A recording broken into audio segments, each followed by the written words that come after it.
সুপ্রিয় অষ্টম শ্রেণীর শিক্ষার্থীরা, আশা করি সবাই ভালো আছো। আজকের এই ভিডিওতে আমি তোমাদের গণিত বইয়ের জমির নকশায় ত্রিভুজ চতুর্ভুজ এই অধ্যায়ের অনুশীলনের 3 নম্বর অঙ্কের সমাধান করব। বলছে ধরো চারটি বাহুর দৈর্ঘ্য দেওয়া আছে 4 সেমি, 3 সেমি, 3.5 সেমি এবং 5 সেমি।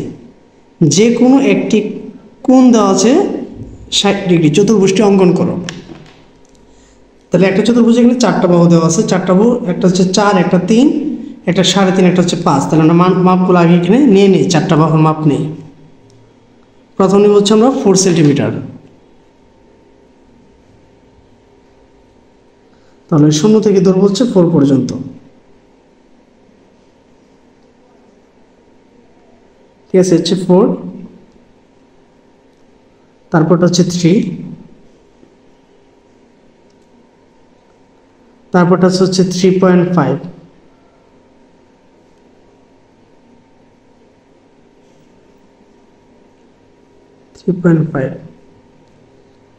তারপরটা দেওয়া হচ্ছে 5।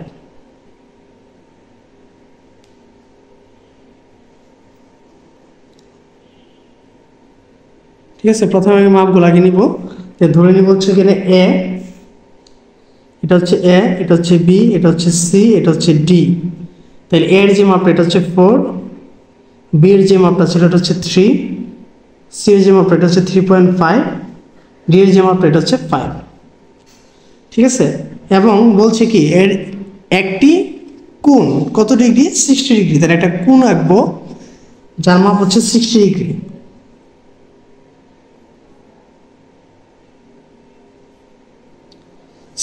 কোণ আঁকা খুবই সহজ।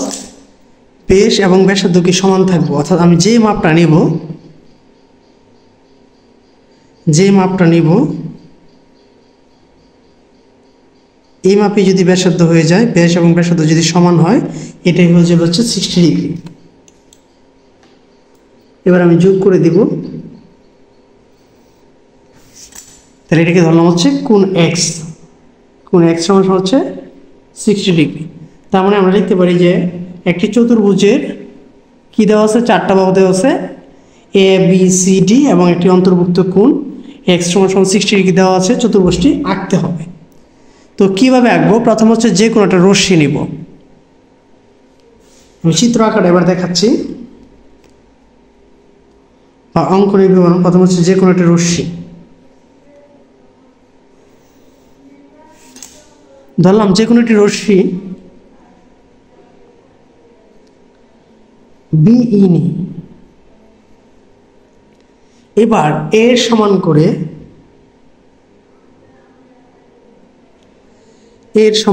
এর মাপ নিব। এই যে আমরা এর মাপ নিলাম। এর সমান করে বিসি অংশ কেটে নিই। এর সমান করে বিসি অংশ কেটে নিই এবং বিসি রেখার বি বিন্দুতে কোণ এক্স অঙ্কন করব, যেটা ব্যাস এবং ব্যাসার্ধ সমান।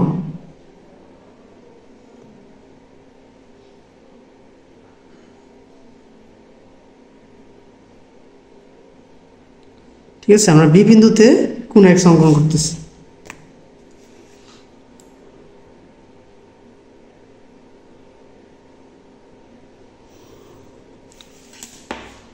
ধরলাম এটা হচ্ছে সিবি এফ। এবার বিএফ থেকে বি এর সমান করে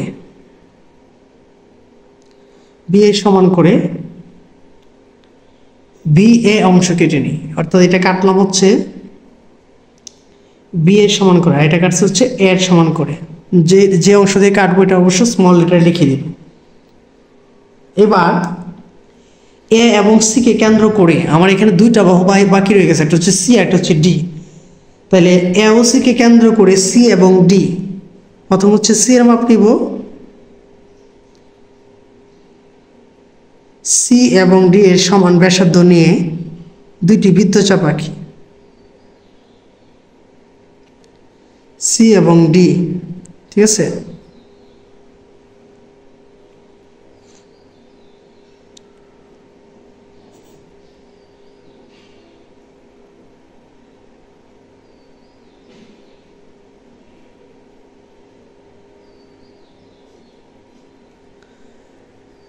ঠিক আছে, সি এবং ডি এর সমান ব্যাসার্ধ দুইটি বৃত্তচাপ আঁকি, মনে করি বৃত্তচাপ দুইটি পরস্পর ডি বিন্দুতে ছেদ করে। এবার এর সাথে ডি যোগ করব,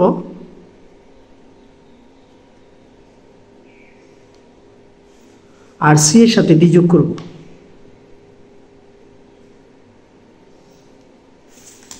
ঠিক আছে, এ এর সাথে ডি এবং সি এর সাথে ডি যোগ করি, তাহলে কি হয়ে যাবে, এবিসিডি উদ্দিষ্ট চতুর্ভুজ। এটা অঙ্কনটা কিভাবে লিখবো, অঙ্কনটা এভাবে লিখবো, মনে করি ওইদিকে হচ্ছে আমরা সি এর মাপ নিলাম আর এদিকে হচ্ছে ডি এর মাপ নিলাম। তাহলে আমরা অঙ্কনের বিবরণটা এবার লিখবো, অঙ্কন যেভাবে আমি আঁকছি এভাবে লিখতে হবে। অঙ্কন যে কোনো রশ্মি বিই থেকে এ এর সমান করে বিসি অংশ কেটে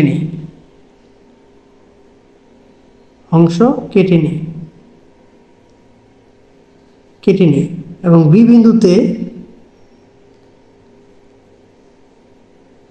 বিন্দুতে কোণ এক্স সমান সমান বি সি বি এফ আঁকি। অর্থাৎ আমি এখানে একটা কোণ অঙ্কন করেছিলাম। এবার বিএফ থেকে বি এর সমান করে, বিএফ থেকে বি এর সমান করে বি এ অংশ কেটে নিই,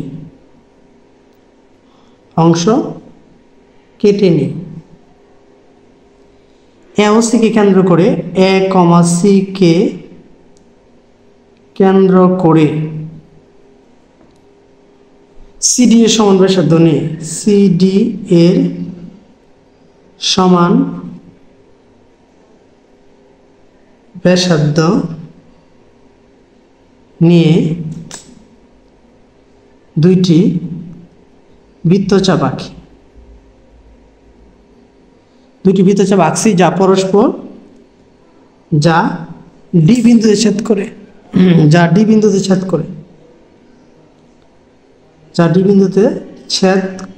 করে, এ কমা ডি এবং সি কমা ডি যোগ করি। এই যোগ করাতে কি হয়ে গেল, এবিসিডি একটি চতুর্ভুজ হয়ে গেল। তাহলে এবিসিডি ওই উদ্দিষ্ট চতুর্ভুজ। ঠিক আছে, আমরা কি করলাম, চতুর্ভুজ অঙ্কিত করলাম এবং সাথে কি বিবরণ লিখলাম। আশা করি চতুর্ভুজ আঁকাটা তোমরা বুঝতে পেরেছো এবং বিবরণটা এইভাবে লিখলেই হবে। ঠিক আছে, তো এই ছিল হচ্ছে তোমাদের বইয়ের জমি নকশা এবং ত্রিভুজ চতুর্ভুজের অনুশীলনী 3 নম্বর অঙ্কের সমাধান। আমি আগেই বলিনি, বাহুগুলো দিয়ে তুমি চতুর্ভুজ যেভাবে পারো ওইভাবে আঁকতে পারবে, কিন্তু মাপগুলো যেন সমান হয়। এবং 60 ডিগ্রি কোণের জন্য মনে রাখতে হবে 60 ডিগ্রি কোণ হচ্ছে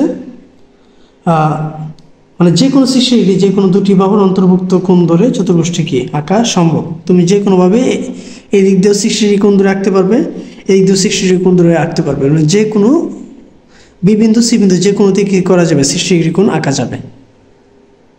ঠিক আছে, সবাইকে অনেক অনেক ধন্যবাদ এতক্ষণ মনোযোগ দিয়ে ভিডিওটি দেখার জন্য। এবং ভিডিওটি যদি কোথাও কোনো বুঝতে সমস্যা তাহলে কমেন্টসে জানাবেন, আমি এর উত্তর দিব।